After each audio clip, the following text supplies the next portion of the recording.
Bonjour Thomas Cazenave. Bonjour. Bon, ça y est, François Bayrou vient d'arriver à l'Élysée pour s'entretenir avec Emmanuel Macron. C'est lui le nouveau Premier ministre? Je n'en sais rien.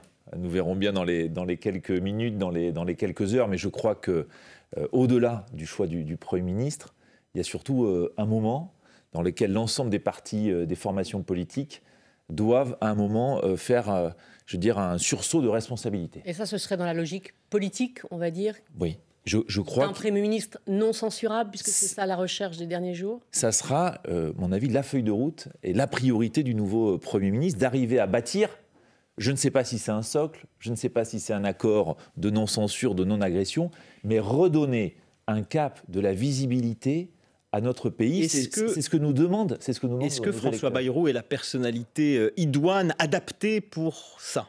Il faut un Premier ministre qui ait l'art du compromis, qui puisse s'adresser et à la droite et à la gauche. Je pense que François Bayrou, il a les qualités pour réussir cette mission-là. Vous avez entendu Olivier Faure qui dit « ça ne peut pas être François Bayrou ». Voilà, mais je dis, au-delà du choix du Premier ministre, ça n'exonère pas les responsables politiques, les présidents de groupe à l'Assemblée de bâtir un chemin, une voie de passage pour sortir le pays de l'ornière. On parlera probablement du budget, mais il y a quand même nécessité de se mettre autour de la table, et ça se passe aussi à l'Assemblée. Mais quand Olivier Faure dit ça ne peut pas être François Bayrou... Au-delà du choix du Premier ministre, c'est les engagements qu'il pourra prendre. Mais il doit faire quoi, le Premier ministre? L'accord de non-censure. Alors, je crois... très concrètement, admettons, on imagine que... Enfin, c'est même d'ailleurs l'Élysée qui le dit, on saura qui est le Premier ministre ce matin. François Bayrou est à l'Élysée pour l'instant, on va voir ce qu'il en ressort ensuite. Son premier acte au Premier ministre, ça doit être quoi? De réunir l'ensemble des forces politiques de ce front républicain, entre guillemets? Très vite, voir les présidents de groupe à l'Assemblée. Parce qu'on sait que c'est à l'Assemblée que se font d'une certaine manière et se défont les gouvernements. On a vu le gouvernement Barnier tomber. Pour trouver ce chemin, leur dire, au fond, quelles sont les conditions?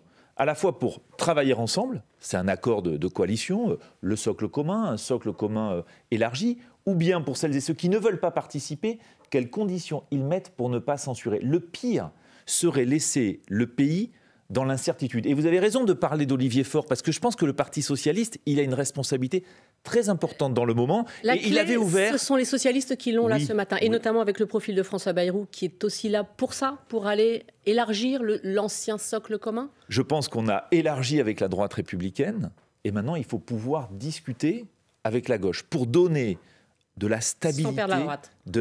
Absolument, de la stabilité. Je n'ai pas dit que c'était un exercice facile, de la stabilité à notre pays. Les Françaises et les Français, ils nous demandent de la stabilité, de la visibilité. Les chefs d'entreprise nous demandent ce qui va se passer, les élus locaux. Donc c'est vraiment très urgent, d'une certaine manière, de se mettre d'accord à l'Assemblée. Sur quel sujet peut-il y avoir des points de convergence entre cet ancien socle commun, François Bayrou maintenant, et les socialistes? Moi, il y a des sujets, par exemple, on parle beaucoup des plans sociaux. Ouais. La poursuite de la réindustrialisation de notre pays. On le voit, c'est clé pour notre souveraineté, pour nos emplois, pour lutter contre le chômage. Est-ce qu'on est capable de se mettre... Thomas Cazenave, tout le monde est d'accord sur le fait qu'il faut mieux réindustrialiser que désindustrialiser, je crois. Mais sur quelle mesure, du coup Il y a des mesures de formation, de compétitivité, soutien à l'industrie dans notre pays, soutien au tissu économique qui est en ce moment fragilisé. Puisque vous en parlez, soutien à l'industrie, c'est des allègements de charges. C'est des sujets, formation, ou c'est ne pas alourdir la fiscalité sur certaines entreprises. Vous savez bien que la gauche n'est pas favorable, notamment sur les grosses entreprises, celles qui font beaucoup de bénéfices. C'est là où c'est difficile de mâcher. L'exercice, il est difficile, bien sûr. Sinon, honnêtement, on n'en serait pas dans cette situation-là.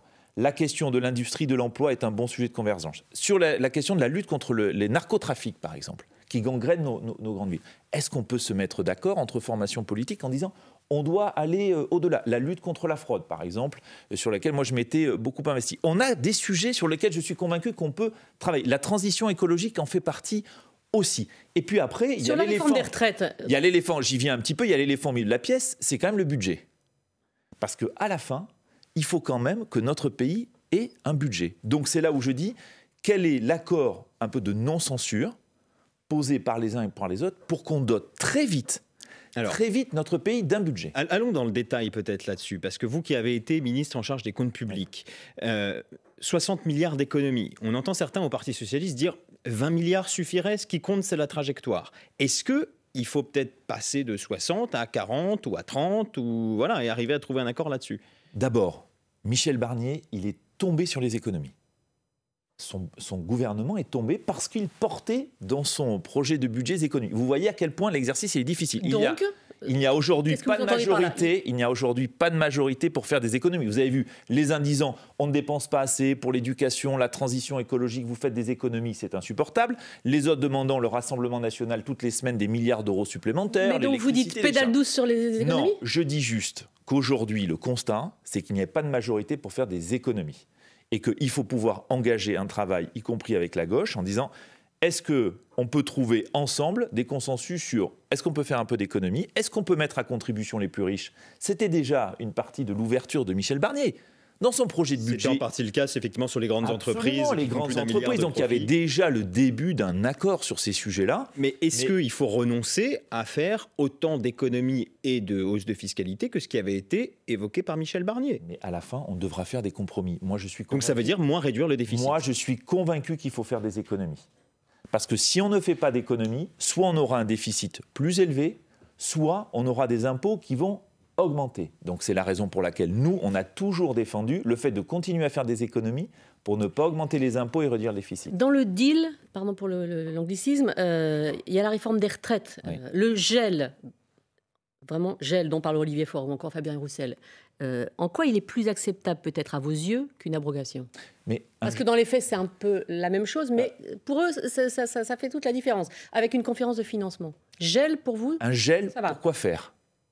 Un gel, pourquoi faire ? Le temps de mener cette conférence de financement qui permettra peut-être de trouver un autre financement, voire, on peut imaginer, d'attendre 2027 pour que ce soit tranché par la présidentielle. Je pense que ce serait honnêtement très dangereux que d'attendre 2027, alors que tous les pays ont fait des réformes des retraites. Que la nôtre, elle a porté à 64 ans, on a des pays qui sont passés à 65, 66, 67. Est-ce que pour autant, sur la question des retraites, on peut reprendre le sujet sur des questions... retraite, par exemple, égalité femmes-hommes, sur des dispositifs... Ça fait des mois que vous dites ça. Mais ça veut dire que ça fait des mois que nous, avec ça fait des mois que ça ne satisfait pas la gauche. Avec Gabriel Attal, on dit on veut que ça marche. Donc s'il y a des sujets qu'il faut mettre sur la table, on est prêt à en discuter. Mais en gelant l'application, parce que c'est quand même ça. Il y a des réalités qui vont la vraie décision. Mais il y a quand même des réalités. Prêt, ça il y a des réalités qui s'imposent à nous. C'est la réalité de nos finances publiques. Moi, je voudrais donc pas de gel. Je voudrais pas qu'on se retrouve tous autour de la table en se disant on va. Oui, j'y vais. Mais j'explique pourquoi la situation est importante. On ne peut pas faire comme si on n'avait pas de problème de finances publiques et dire on va se faire plaisir, on va geler la réforme des retraites, on va renoncer à toutes les économies. On sera rattrapé par cette réalité. C'est la raison pour laquelle moi je vous dis, je ne suis pas favorable au gel de la réforme des retraites. Après, est-ce qu'il faut pouvoir reprendre ce chantier ? Essayer de l'améliorer ? Oui. Est-ce qu'on doit avoir une main tendue vis-à-vis des autres groupes en disant remettons-nous autour de la table, les partenaires sociaux vont s'en saisir pour améliorer la réforme ? Probablement. Mais ne nions pas la réalité de nos finances publiques, parce que ce serait, je crois, criminel et ce serait mentir aux Françaises et aux Français. On n'a pas beaucoup entendu les macronistes, on n'a clairement pas beaucoup entendu votre président Gabriel Attal, président de groupe. Est-ce qu'il y a des lignes rouges ? Je comprends que le terme, vous ne voulez plus l'employer, appelez-le comme vous voulez, mais des sujets, soit que vous exigez, entre guillemets, soit que vous êtes prêt à bannir, par exemple, l'immigration, que les socialistes ne veulent pas ? Notre état d'esprit, ce n'est pas commencer, alors même que nous n'avons pas de Premier ministre, à dire, alors voilà, on a une ligne rouge là. Tous les autres le font, vous n'avez pas. Non, mais nous, on ne souhaite pas. Mais c'est ce qui nous distingue. Je vais vous dire, c'est ce qui nous distingue. On ne commence pas à dresser des murs, des haies, des lignes rouges, parce que... Non, mais c'est important de savoir où on va. Si c'est pour bloquer dans 15 jours, autant le dire tout de suite. Non, je vais vous dire, parce que notre état d'esprit, et je vais vous dire ce que me disent, moi, les habitants de Bordeaux, du Bouscat, de Bruges, de ma circonscription, faites en sorte, Monsieur Cazenave, que ça marche. Que ça marche. Et donc, avec Gabriel Attal et l'ensemble des députés Ensemble pour la République, nous, on va tout faire pour que ça marche. Donc, on ne commence pas à poser plein de conditions pour qu'à la fin, si on cumule les conditions de tout le monde, et donc on laisse les autres poser leurs conditions. Non, mais nous, notre état d'esprit, ça doit fonctionner. On a un esprit de responsabilité. Par exemple, Thomas Cazenave, c'est ça qu'on sur la loi immigration, est-ce que c'est vraiment indispensable ? Est-ce que c'est pas quelque chose, il y en a déjà eu une récemment, même plusieurs récemment, est-ce qu'on ne peut pas dire, bon, bah, ça pourra attendre un autre moment ? Et tant mieux si ça peut permettre de faire avancer les discussions. Peut-être. Après, il y a le pacte asile-immigration. qui a été adopté au niveau européen. Donc il faut une loi pour le traduire. Il faudra une loi. Donc la question de l'immigration, je pense qu'elle arrivera à l'Assemblée. Vous avez bien vu que ce n'était pas exactement ça l'idée de Bruno Retailleau, le ministre de l'Intérieur. Tout est dans le détail. Mais il y a un curseur à placer quelque part. L'aide médicale d'État, par exemple, sur laquelle Bruno Retailleau veut vraiment avancer, est-ce que vous vous dites... Allez, on laisse ça de côté pour l'instant. Non, on a toujours dit que l'aide médicale d'État, c'est pas moi qui le dis, c'est tous ceux qui se sont penchés sur le sujet. Elle est utile pour des problèmes de santé publique. Et arrêtons de brandir ça comme un symbole, comme un totem. Ça a été brandi, comme vous dites. Nous, on n'est pas dans cette logique-là. On veut pas utiliser les symboles, les lignes rouges. On va tout faire pour que ça marche. Tout faire pour que ça marche. Et on doit discuter avec les autres groupes pour qu'à l'Assemblée, on donne... Enfin, je veux dire, les Français, ils sont en train de se détacher de la politique parce qu'ils voient ce qui se passe à l'Assemblée.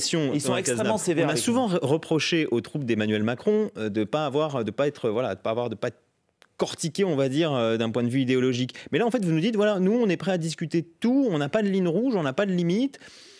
On est à la fois d'accord et pas d'accord. Non, je préfère... Je caricature un peu, vous voyez ce que je veux dire. Un peu beaucoup. Je suis en train de vous dire, on a des sujets sur lesquels on veut avancer. Sur le régalien, lutter contre les narcotrafics, c'est un sujet, c'est une priorité absolue. On veut avancer sur ce sujet-là. Sur la question du soutien, la poursuite de la réindustrialisation de notre pays, de la défense de celles et ceux qui travaillent. C'est notre ADN, donc on continue à défendre. Mais moi, je préfère dire... défense de ceux qui travaillent, ça peut vouloir dire réforme de l'assurance chômage, et vous le savez. Pour répondre à votre question, je préfère qu'on se mette d'accord sur des sujets en disant on est pour avancer sur... que tout de suite dire on est contre ça, ça et ça. Ce n'est pas ça qu'attendent de nous les Françaises et les Français. Je le dis, ils ont envie qu'on sorte de l'ornière et qu'on avance. Quid du Rassemblement national dans tout ça, dont on ne parle plus, mais hier, l'hypothèse Roland Lescure pour Matignon a été torpillée par beaucoup, y compris dans les rangs du Rassemblement national, qui ont menacé de censure. On avait pourtant compris que le président souhaitait ne plus dépendre du RN. Oui. Que souhaitez-vous, vous ? Moi, je ne souhaite pas qu'on dépende du Rassemblement national. Je ne souhaite pas qu'on négocie avec le Rassemblement national. Moi, je considère qu'ils sont légitimes, les députés du Rassemblement national. Il n'y a pas de problème avec ça. Ils ont été élus par les Françaises et les Français. C'est des adversaires politiques. On ne partage pas leur vision, on ne partage pas leur projet, et donc on ne négocie pas avec eux. On ne décide plus en fonction d'eux. Non, je ne souhaite pas que le prochain gouvernement... C'est allé trop loin, ça, dans la presse. Absolument. Je ne souhaite pas que le prochain gouvernement soit dans une situation où il dépende du bon vouloir du Rassemblement national sur son avenir. D'où la question prioritaire pour moi de trouver un accord à minima avec notamment le Parti socialiste pour donner de la stabilité au prochain gouvernement. Vous restez avec nous, bien sûr, Thomas Cazenave, député Ensemble pour la République de Gironde, ancien ministre des Comptes publics. On se retrouve juste après le fil info, 9h moins le quart, Marine Klett. François Bayrou, le président du MoDem, en ce moment dans le bureau d'Emmanuel Macron à l'Élysée. Va-t-il en sortir nommé ou récusé ? Le président a promis en tout cas de dévoiler le nom du ou de la future première ministre ce matin, 9 jours donc après la démission du gouvernement Barnier. Plus de 2000 foyers privés de connexion depuis hier dans le Finistère après des vols de câbles, de cuivre. Ils n'ont plus Internet ni de téléphone. Le premier devrait être rétabli dans les prochains jours, affirme l'opérateur Orange. Les États-Unis annoncent 500 millions de dollars pour l'Ukraine. C'est la 3e aide militaire en seulement un mois et à l'aube de l'arrivée de Trump au pouvoir. Des munitions, des drones ou encore des équipements de protection contre des attaques chimiques et nucléaires ont notamment été envoyés. Et puis en football, l'équipe masculine de Lyon s'est imposée en Ligue Europa hier soir, victoire à domicile 3-2 face aux Allemands de Francfort. L'OL est 4e au classement ce matin. Nice, de son côté, est 35e avant-dernier après sa défaite 2-1 contre les Belges de la Saint-Gilloise. France Info. Le 8-30 France Info, Bérangère Bonte, Adrien Beck. Et ce matin, Thomas Cazenave, député Ensemble pour la République de Gironde et ancien ministre des Comptes publics, macroniste et macronien, connaisseur en tout cas du président. Vous avez été, avant même d'être ministre, vous avez été son conseiller au cabinet quand il était ministre de l'économie. Et vous le connaissez bien, cette procrastination qu'on observe quand même à chaque nomination, et là en particulier. Quand ça traîne comme ça, qu'est-ce que vous comprenez, vous ? Non mais ce n'est pas une procrastination.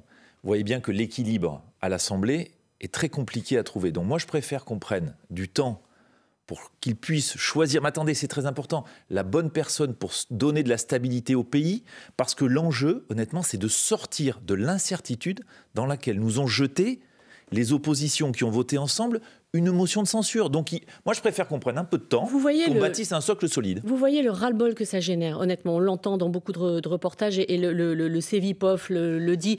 Est-ce que Emmanuel Macron n'a pas abîmé la parole présidentielle en promettant comme ça des annonces tous les 2 jours depuis une semaine à nouveau ? Non mais attendez, l'inquiétude des Françaises et des Français, c'est pas la nomination du Premier ministre. C'est qu'ils se rendent compte. Mais pourquoi il l'annonce à ce moment-là ? Non mais attendez, c'est pas 48 heures, 72 heures. Dès que Michel Barnier a démissionné, il a dit on en aura dans 24 heures. Moi je vais vous dire, ce que je rencontre, 48, celles et ceux que je rencontre dans ma circonscription, ce sont des commerçants, des chefs d'entreprise qui me disent ça va être quoi la fiscalité l'année prochaine parce qu'il n'y a pas de budget. Ce sont des élus locaux qui ne vont pas avoir leurs subventions parce qu'on n'a pas de budget. Pour ça, oui, mais ce que je veux dire par là, ils attendent au-delà du choix du Premier ministre. Je reviens à l'Assemblée nationale, enfin, on va avoir un accord entre les uns les autres pour remettre notre pays en marche. Vous avez conscience que ça peut donner une sorte d'impression de vaudeville où le président voit les forces politiques, leur dit promis dans 48 heures, je dirai le nom du Premier ministre, puis finalement 48 heures après, ce n'est toujours pas le cas. Et je peux aussi citer la semaine dernière où on nous disait, voilà, Michel Barnier est censuré, le président veut nommer un Premier ministre dans les prochaines heures. Enfin, vous voyez aussi... Pourquoi il s'avance ? Non, mais vous voyez à quel point, s'il avait décidé tout seul, très rapidement, on aurait dit, voilà, exercice solitaire. Il décide tout seul, mais lentement. Et là, maintenant, il procède à des consultations. On dit, ce n'est pas assez rapide. J'ai l'impression que, décidément, quoi qu'il fasse, on trouve beaucoup à redire. Mon sujet, c'est pas ça. Honnêtement, qu'on prenne du temps pour choisir la bonne personne qui va essayer de bâtir cette stabilité dont le pays a absolument besoin. Nous avons une crise agricole, nous avons des difficultés économiques, nous avons des incertitudes internationales très fortes et on ne peut pas se permettre de rester dans cette instabilité. Il pouvait annoncer d'entrée de jeu, comme l'ont suggéré par exemple les socialistes, un préfigurateur, comme ça se fait en Belgique, en Allemagne, dès le début, en disant, voilà, je nomme quelqu'un et ne m'embêtez pas, on va travailler, ça oui. Mais c'est pas ce qu'il a fait. Oui, c'est pas ce qu'il a fait, mais 48 heures, 72 heures, j'ai l'impression que c'est imminent, là, de toute manière. Donc ça a l'air d'être imminent, donc vous allez pouvoir être rassurés. Et surtout, le sujet d'après, j'insiste là-dessus, c'est l'après, le travail à l'Assemblée nationale avec les groupes et les formations politiques. Il y a l'après, il y a l'avant aussi. Hier, on a découvert Bruno Le Maire assez agacé à l'Assemblée nationale. Il était invité devant la commission d'enquête de l'Assemblée pour s'exprimer sur et s'expliquer aussi sur le dérapage du déficit. Alors, bon, il y en a un petit peu pour tout le monde, on va dire, hein, en gros pour les parlementaires qui, eux, voulaient alourdir finalement la dette, qui par ailleurs ont été en quelque sorte irresponsables aussi de censurer le gouvernement, qui voulaient plus d'aide Covid, qui ne voulaient pas de la réforme des retraites. Est-ce que c'est pas un peu de la défausse quand même ? Ah non, moi je pense, vous savez, je serai auditionné la semaine prochaine par la commission d'enquête. Elle a déjà procédé à beaucoup d'auditions. Et qu'est-ce qu'elle met en avant, cette commission d'enquête qui est bienvenue ? Qu'en fait, les dépenses de l'État, elles ont été baissées, qu'on a bien géré les dépenses de l'État et que la difficulté sur le déficit public, ce que l'on dit depuis des semaines, ce sont les recettes. Mais oui, mais ce sont les recettes. Ça s'anticipe, ça, Thomas Cazenave. Non, vous voyez, on a eu des problèmes d'estimation de recettes comme les Américains, comme les Allemands, comme à d'autres périodes. Donc, attendez, c'est un gros problème. Je suis pas en train de nier. Attendez, je vais au bout.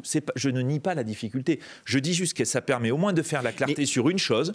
On a eu un problème d'estimation de recettes. On a tenu les dépenses de l'État. Et Bruno Le Maire, il a quand même rappelé une chose. On vient de la voir, la censure de Michel Barnier. Il n'y a pas de majorité. Toutes celles et ceux qui nous donnent des leçons de finances publiques sont les premiers à demander toujours plus sur les recettes. Je ne veux pas être caricatural, mais quand même, vous avez quand même peut-être conscience que pour les personnes qui nous écoutent, leur dire on est désolé, c'était la faute des recettes, on n'y est pour rien. Il n'y a pas une responsabilité, il n'y a pas de responsabilité politique. Mais même les recettes. Pardon, je vous laisse répondre à l'action d'Adrien. Mais attendez, notre responsabilité, moi je suis un responsable politique, j'essaie d'expliquer la situation. Et la situation, effectivement, c'est qu'il y a eu un problème d'estimation de recettes qui ont été... Pourquoi ? Parce que après la crise, les modèles économiques, les modèles de prévision des services... À quel moment vous en êtes rendu compte ? À la fin de l'année 2023, on a commencé à s'en rendre compte. Très tardivement. C'est ce que dit Elisabeth Borne dans la commission un peu équivalente devant le Sénat, et qui dit que Bruno Le Maire lui avait écrit en décembre 2023 pour l'alerter sur un problème de recettes.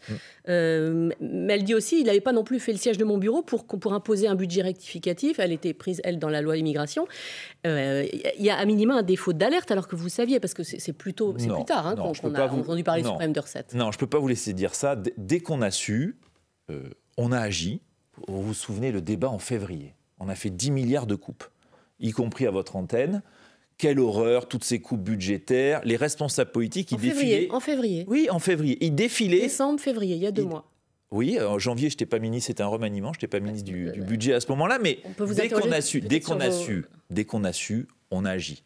Et moi, je constate qu'en 2024, les seules économies qui auront été faites, c'est celles qu'on a faites en février, puisque le budget qui portait des économies a même été censuré par les oppositions, les mêmes qui nous font le procès de mauvaise gestion publique. Donc je vais vous dire, la question des économies, effectivement, on a souvent été seuls, et qu'à un moment, il va falloir que les partis responsables de gouvernement assument que oui, il est possible de faire des économies dans notre pays. Sinon, ça sera plus d'impôts du déficit. Il s'en prend beaucoup aux oppositions, RN, Nouveau Front Populaire. Pourquoi il ne dit pas que dans le socle commun aussi, les Républicains l'ont pas soutenu au moment de remonter un peu les taxes sur l'électricité ou même de la réforme des retraites? Vous avez raison de dire que les Républicains, à un moment, ont déposé des dizaines, des centaines d'amendements de dépenses supplémentaires, qu'il y a une course en avant sur la dépense publique, et qu'aujourd'hui, il faut arriver à se mettre d'accord pour dire est-ce qu'on peut faire quelques économies? Moi, j'en suis convaincu. Sinon, ça sera plus de déficit ou plus d'impôts. Et je pense que les Françaises et les Français ne veulent pas de plus d'impôts. La loi spéciale ? Un mot sur la loi spéciale, effectivement, Thomas Cazenave, puisqu'il y avait l'inquiétude autour de la non-indexation du barème de l'impôt sur le revenu sur l'inflation, donc qui aurait fait rentrer des centaines de milliers de personnes dans l'impôt et d'autres qui auraient vu leur impôt augmenter. Bon. La commission des finances de l'Assemblée a adopté hier, donc en commission, un amendement pour indexer sur cette loi spéciale, dans le cadre de cette loi spéciale, pour indexer ce barème. Le problème est réglé. Alors, le problème a été réglé en partie par la loi spéciale. Il y a un débat juridique. Moi, je considère que cet amendement, il n'est pas conforme ni à la Constitution, ni à la loi organique. Mais je ne veux pas rentrer dans ce type de détails. Et le fait est qu'il a été adopté en commission. Donc maintenant, expliquons à ceux qui nous écoutent. Il a été adopté. Donc la parole est à Yaël Braun-Pivet, la présidente, qui doit décider. La présidente va décider s'il est recevable ou pas. Moi, j'ai eu l'occasion de m'exprimer hier, de dire au président de la Commission des finances que ce n'était pas conforme à la Constitution et à la loi organique. Mais pourquoi ne pas prendre le risque quand même de le laisser soumettre au Conseil constitutionnel ? On veut qu'il passe cet amendement. On veut que la loi spéciale soit votée, donc on ne va pas empêcher le pays d'avancer sur cette question-là, et la présidente de l'Assemblée décidera. Mais moi, ce que je voudrais dire, c'est que... Si tout le monde s'engage à ne pas saisir le Conseil constitutionnel... Oui, mais honnêtement, je ne vois pas un député aujourd'hui qui défend l'indexation du revenu aller saisir le Conseil constitutionnel. Mais attention quand même au piège qui nous est tendu, qui est de dire, ça y est, on a une loi spéciale, donc c'est pas très grave, on verra plus tard pour le budget. La loi spéciale, c'est une roue de secours. Le temps que vous rejoigniez la prochaine station-service ou le prochain garage. Mais on a absolument besoin d'un budget. Parce que, regardez, la réponse à la crise agricole, je le disais, la fiscalité, les entreprises, elles me disent, mais quelle fiscalité va s'appliquer? Des crédits d'impôt qui sont à l'arrêt, des collectivités locales qui me demandent, mais comment est-ce qu'on va être financé l'année prochaine? Donc il y a urgence à la demeure. La loi spéciale, et je termine là-dessus, ne résout en rien l'incertitude dans laquelle nous a projeté la censure de Michel Barnier. Non, mais il y a des points très concrets, comme effectivement cette indexation. On a l'impression que vous êtes un petit peu gêné parce que vous dites tout le monde le veut, mais en même temps, ça nous gêne parce que ça voudrait dire que ce qu'on a dit avant n'était pas complètement vrai. Je ne suis pas gêné par l'indexation. Je suis gêné quand... je parle de l'amendement, je ne parle pas de la mesure en elle-même. Voilà, je suis gêné quand on tord les règles. Quand le président de la Commission des finances, de mon point de vue, ne respecte ni la Constitution, ni la loi organique. Parce que la loi spéciale nous dit quoi? Reproduisez ce qui existe. Et lui propose de modifier l'impôt sur le revenu quand même. Donc on pense que c'est pas parce qu'on est contre cette mesure. C'est qu'on dit à la fin, il faut arrêter de malmener nos institutions. Et je considère que le président Coquerel s'assoit sur des règles qui sont supérieures comme la Constitution et la loi organique. Ce que vous voulez dire aussi, c'est que dans le budget que vous appelez de vos voeux le plus vite possible, ce problème-là sera réglé puisqu'il y aura l'indexation du barème de l'impôt, etc. Mais il y aura d'autres problèmes. Mais alors justement, qu'est-ce qui ne sera pas rétroactif dans un budget qui serait voté par exemple en février ou en mars, les subventions aux associations, les tickets restaurants qui sont plus utilisables. Est-ce que ça, c'est rétroactif? Non, mais concrètement, budget en mi-février, est-ce que les tickets restaurants de janvier-février, comment on fait? Non, on va avoir... Il va y avoir plein de sujets où il n'y aura pas de rétroactivité sur un certain nombre de sujets, mais au-delà de ça. Mais ça veut dire, par exemple, moins de rentrée d'impôts l'année prochaine, par ailleurs. Imaginez que vous avez des contribuables, des entreprises qui doivent payer les impôts, qui ne savent pas quelle est la fiscalité qui va s'appliquer. Vous avez des élus locaux qui ne savent pas comment ils vont faire leur budget. Donc il y a une urgence absolue à se mettre d'accord sur un budget. Et moi, j'interpelle les formations politiques. Qu'est-ce qui fait que hier, vous avez censuré le budget et que dans 15 jours, 3 semaines, 2 mois, vous ne le censurerez pas ? Et moi, je dis, il faut tout faire pour que ça marche. Donc, j'attends aussi des signes d'ouverture des autres formations politiques. Sinon, on sera plongé dans une incertitude gravissime pour notre pays. Bérangère disait février-mars pour le budget. Ça vous semble jouable ou ça peut être plus long que ça ? Ah non, je pense que le plus tôt, le mieux. En revanche, je ne vois pas encore le début d'un accord sur le budget. Et donc ça va être pour moi une des priorités du prochain Premier ministre, qui ne devrait pas tarder à être nommé, et qui devra trouver très vite un accord pour que nous ayons un budget avant la fin de l'année. Très rapidement, il y a une toute petite cagnotte, 27 millions qui arrive d'excédent de Paris 2024. Hop, on le remet dans le budget ? Puisqu'il y a eu 200 millions de subventions publiques ? Vu les difficultés sur le plan budgétaire de l'État, ça ne me choquerait pas que cette cagnotte revienne au budget de l'État. En effet, compte tenu de tout le soutien de l'État, la belle réussite des Jeux Olympiques à Paris. D'autres les veulent dans le sport. Hein, mais... Oui, et puis c'est une goutte d'eau par ailleurs. Oui, merci absolument. beaucoup Thomas Cazenave, député Ensemble pour la République de Gironde, ancien ministre des Comptes publics. Restez avec nous sur France Info dans 5 minutes, les informer, et nous reviendrons évidemment sur l'actualité de cette matinée, cette nomination attendue d'un nouveau Premier ministre alors que François Bayrou est reçu par Emmanuel Macron à l'Élysée. À tout de suite.